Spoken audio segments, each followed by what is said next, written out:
Well, the ex-wife of the Orlando shooter has said that Omar Mateen was mentally ill and emotionally unstable. That, in fact, was the explanation that she reportedly gave when officials questioned her during the investigation. Joining me for some insight into the shooter's possible mental state is psychologist Dr. Erik Fisher. I want to just start by saying we realize that we're talking about speculation here. Right. You know, we don't know all of the facts, but given your expertise and the bits of information that we've been able to glean from investigators thus far, let's start with this. His own sexuality. Do you think that he was disconnected from himself? I mean, given that he called 911, claimed his loyalty to ISIS, and yet at the same time was a regular at that gay bar, was known to frequent gay dating sites and was friends and looked for dates with transgenders. Is this a man who was struggling with his sexuality? It's very possible, and a lot of the evidence would lend itself to that. What we have to look at in terms of hate is I always say that hate is a protective emotion, and it pushes us away from things that we feel could hurt or harm us. Often it's a self-hatred that people are reacting against, but they find objects or people outside of themselves that they can project their hate on.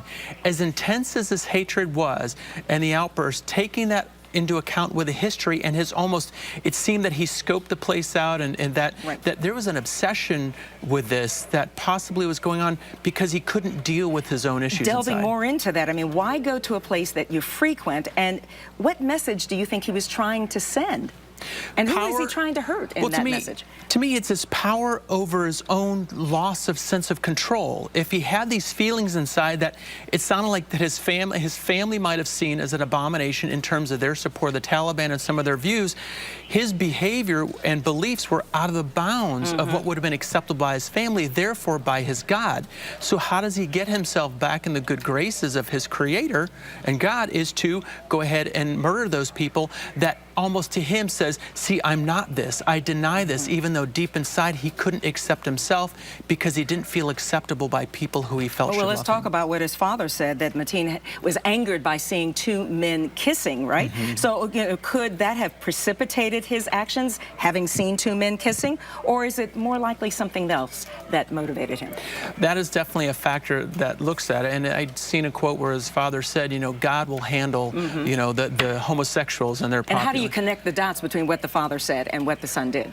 Well, and what we got to look at is what happened behind closed doors. We don't know a lot about his parenting, his upbringing. Often you see people who present themselves to the outside world as great, gregarious, friendly, you know, spiritual people. Behind closed doors, they might behave differently. We don't know how he was brought up and what contributed to his hatred and anger and rage. Well, authorities have already found a lot of jihadist propaganda on his cell phone, and so I have to wonder if it was extreme guilt that motivated him, given his Muslim beliefs. You've sort of indicated that as well. Do you think that he was hoping to die? Was this a suicide mission, do you suspect? It's very possible because it gives him the ability to go to his maker and be rewarded for taking out the infidels. So I think we have to look at that, you know, but also not only guilt, but shame, self-hatred, inadequacy, humiliation, embarrassment, all those things. All of that playing a role in here, just terrorism, but also a hate crime, but also dealing with one's own view of themselves and the struggle within.